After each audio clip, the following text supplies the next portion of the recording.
Louis has issued a tornado warning for southeastern Warren County until 10:15 p.m.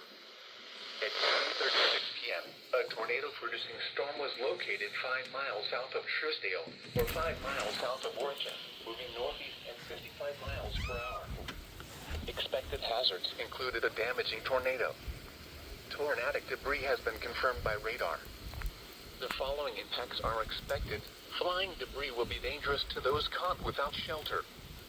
Mobile homes will be damaged or destroyed. Damage to roofs, windows, and vehicles will occur.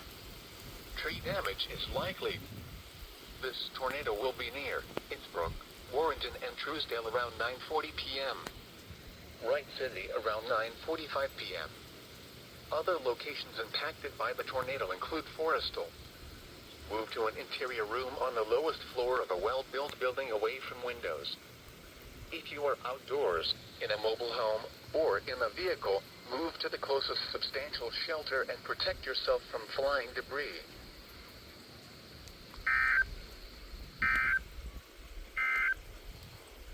Severe thunderstorms.